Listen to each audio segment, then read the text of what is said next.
Salah satu bencana alam yang beberapa kali terjadi di Indonesia adalah tsunami. Tsunami berasal dari bahasa Jepang yaitu su yang artinya pelabuhan dan name yang artinya gelombang atau gelombang yang besar di pelabuhan. Tsunami dapat diartikan sebagai gelombang laut yang disebabkan oleh gempa bumi dengan pusat di bawah laut diikuti dengan perpindahan massa tanah atau batuan yang sangat besar di bawah air, letusan gunung api di bawah laut atau gunung api pulau, longsor di bawah laut, dan atau hantaman meteor di laut.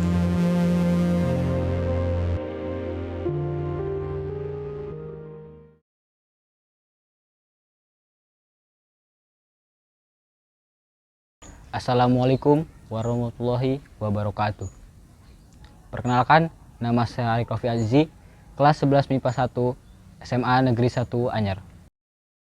Perkenalkan, nama saya Ratu Nadila dari kelas 11 IPA 1 SMA Negeri 1 Anyar. Saya Fairuz Raditya Megio dari kelas 11 IPA 1 SMA Negeri 1 Anyar. Nama saya Tubagus Raja Imar Aziz, kelas 11 MIPA 1 dari SMA Negeri 1 Anyar. Di video kali ini berisi tentang mitigasi bencana tsunami di pantai Cinangka. Di lokasi pertama, kita akan menuju ke pantai Pasauran. Dan lokasi kedua, kita akan menuju ke bangunan-bangunan yang terkena dampak bencana tsunami. Dan lokasi ketiga, kita akan menuju ke pantai yang biasa wisatawan datangi untuk mewawancarai wisatawan atau warga di sana. Pada pukul 12.30, kita menuju ke lokasi pertama, yaitu Pantai Pasauran.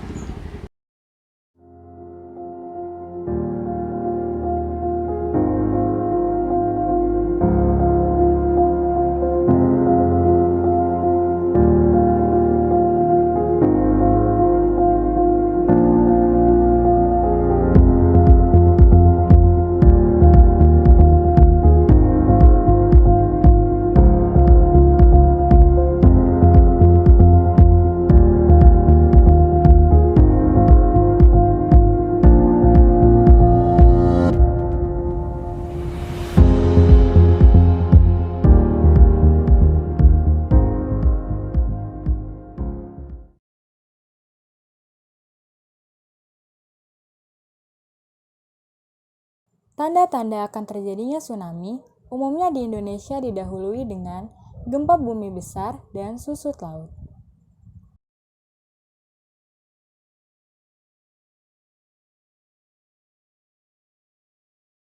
Setibanya kita di lokasi pertama, kita dapat melihat langsung bebatuan pemecah ombak yang berfungsi mengurangi dampak langsung gelombang besar yang datang dari arah laut. Badan Geologi, Kementerian Energi dan Sumber Daya Mineral telah mengidentifikasi wilayah-wilayah di Indonesia yang rawan gerakan tanah, gempa bumi, dan tsunami.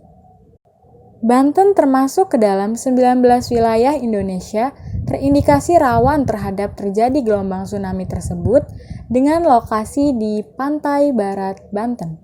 BMKG mencatat 4 sumber potensi gempa bumi dan tsunami yang wajib diwaspadai wilayah Banten. Yang pertama, zona sumber gempa Megatrus. Yang kedua, zona sesar Mentawai, sesar Semangko, dan sesar Ujung Kulon. Yang ketiga, zona Graben Selat Sunda berstatus rawan longsor dasar laut. Yang keempat, Gunung Anak Krakatau. Lokasi selanjutnya, kita menuju bangunan-bangunan yang sudah terkena dampak tsunami. Saat perjalanan ke sana, kita menemui beberapa bangunan yang sudah hancur karena terkena dampak oleh tsunami tersebut.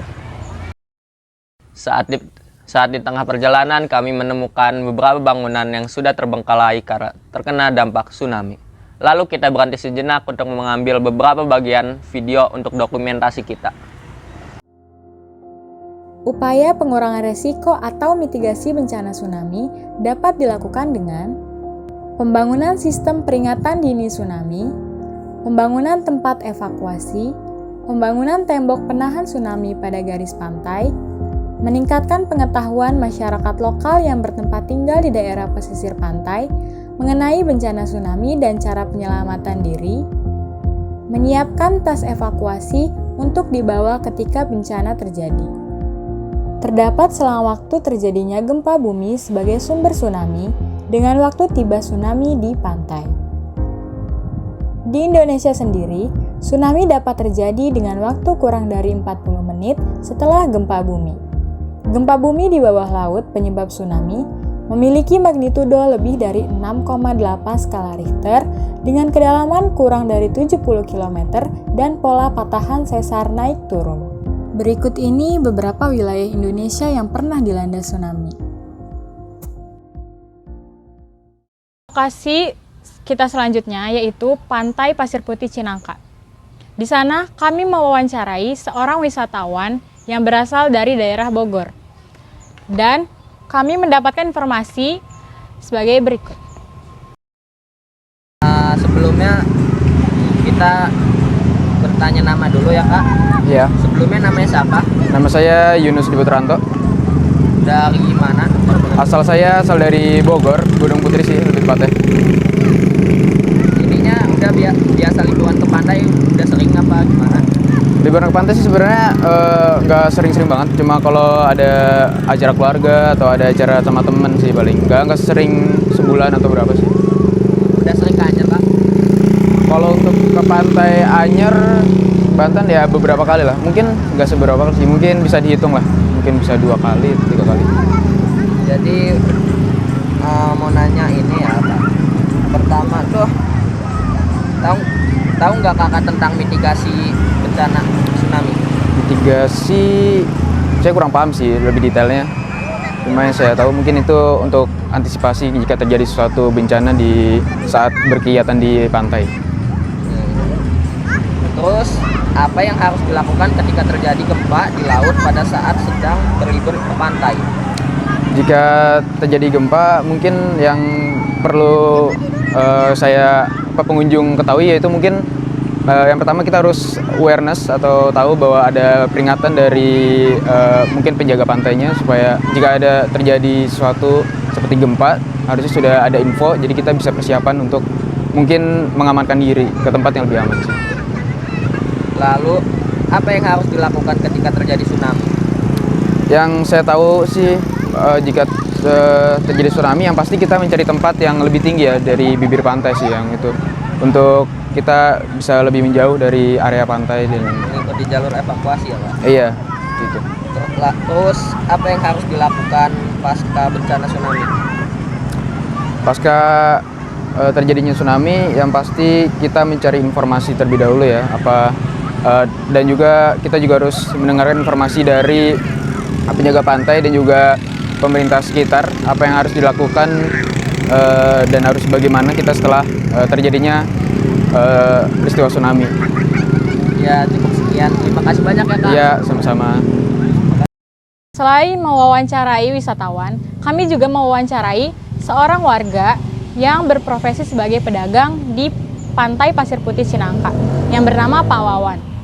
Di mana Pak Wawan ini pada saat kejadian tsunami Selat Sunda karena longsoran Gunung Anak Rakatau, beliau ada di sini. Pak, izin mewawancarai dengan Bapak siapa? Dengan Bapak Wawan. Izinkan kami untuk mewawancarai Bapak seputar tentang mitigasi tsunami. Nah, sebelumnya kami mau bertanya tentang kejadian tsunami Gunung Anak Rakatau kemarin. Apakah saat kejadian tsunami Gunung Anak Rakatau Bapak ada di sini? Ada. Bagaimana kronologi kejadian pada saat itu? Kronologisnya waktu itu kita sedang ya liburan di sini. Kemudian ya tiba-tiba aja. Tapi ya nggak begitu panik juga karena hanya limpahan air kecil aja. Karena yang dirasakan yang paling gede itu ke arah Tanjung Lesung. Mungkin sumur gitu. Mungkin segitu ya. Lalu bagaimana cara warga dalam kesiapsiagaan menghadapi bencana alam tsunami? Kalau untuk kesiapsiagaan warga mungkin ada apa namanya kode-kode dari masyarakat sendiri ya, entah itu dia teriak air naik atau gimana sehingga mereka sudah bersiap-siap gitu.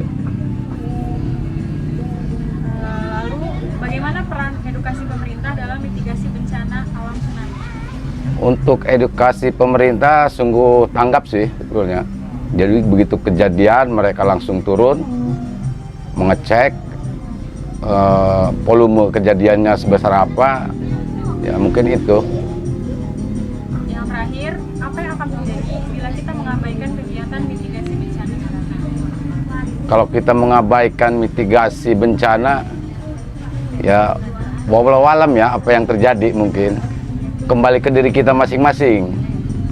Ya tadi itulah pokoknya yang intinya tergantung kesigapan kita sendiri dengan keluarga. Ya mungkin itulah. Baik Bapak, terima kasih untuk waktunya. Oke, terima kasih juga. Bisa kami tanyakan depan. Terima kasih atas. Sudah. Beberapa faktor yang menyebabkan Indonesia dilanda bencana alam adalah banyaknya gunung api yang aktif dan Indonesia berada di antara 3 lempeng yang bergerak secara aktif. Ketiga lempeng tersebut adalah lempeng Eurasia, lempeng Pasifik, dan lempeng Indo-Australia.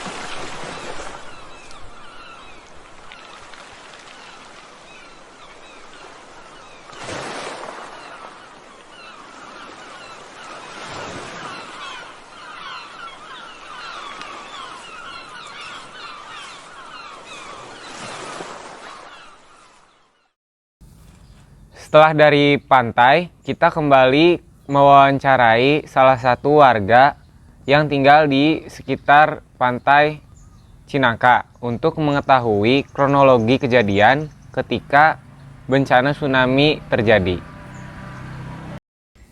Selamat sore Bapak, izin mewawancarai terkait mitigasi bencana tsunami di Cinangka. Sebelumnya dengan Bapak siapa? Dengan Bapak Taufik. Ya, baik. Pertanyaannya, apa yang akan terjadi bila kita mengabaikan kegiatan mitigasi bencana? Biasanya kalau kita mengabaikan itu akan terjadi hal-hal yang akan menimpa diri kita, bahaya, kecelakaan, dan lain sebagainya.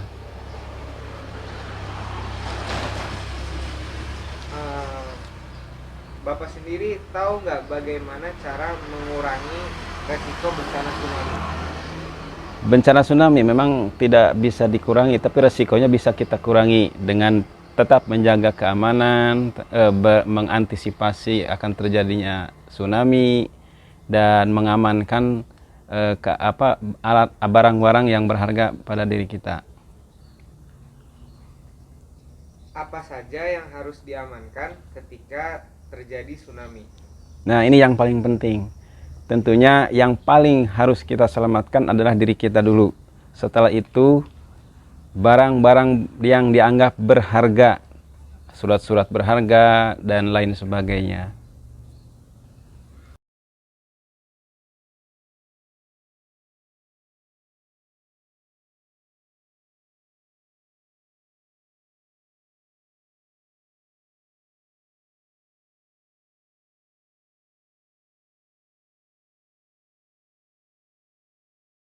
Ya, pertanyaan selanjutnya Pak, bagaimana cara warga di sekitar sini dalam kesiapsiagaan menghadapi bencana alam tsunami?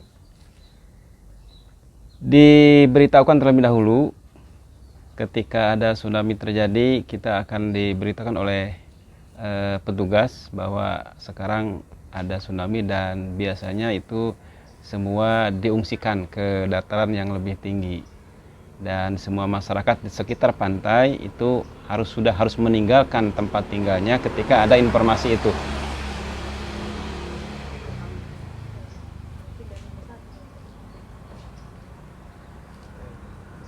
Iya. Apakah saat kejadian tsunami Gunung Anak Krakatau tahun 2018 itu Bapak ada di sini? Kebetulan ada, dan kita semua mengalami itu, dan situasi juga memang pada saat itu sangat mencekam sekali, dan kebetulan kami juga ada di dalamnya gitu. Kalau boleh tahu bagaimana kronologi kejadian pada saat itu? Kronologinya ketika ada berita ombak naik, kami semua bersiap-siap untuk mengungsi, dan ketika itu kita lihat ke pantai dan memang di pantai sudah kelihatan ombak sudah mulai naik dan kita semua naik ke dataran yang lebih tinggi. Semua masyarakat yang ada di dataran pantai. Baik Pak, terima kasih atas waktunya. Sama-sama. Dan demikianlah perjalanan kami pada kesempatan kali ini. Semoga apa yang disampaikan pada video kali ini bermanfaat bagi kita semua untuk siap siaga dalam menghadapi bencana alam yang terjadi di sekitar kita. Wassalamualaikum warahmatullahi wabarakatuh. Barang bukan. Barang Itu sih itu masuk. Sekian dari kelompok kami. Ya, itu adalah dokumenter dari kita yaitu kelompok Dua. dua istri cukup. Oke. Aduh. Sekian. Bye bye.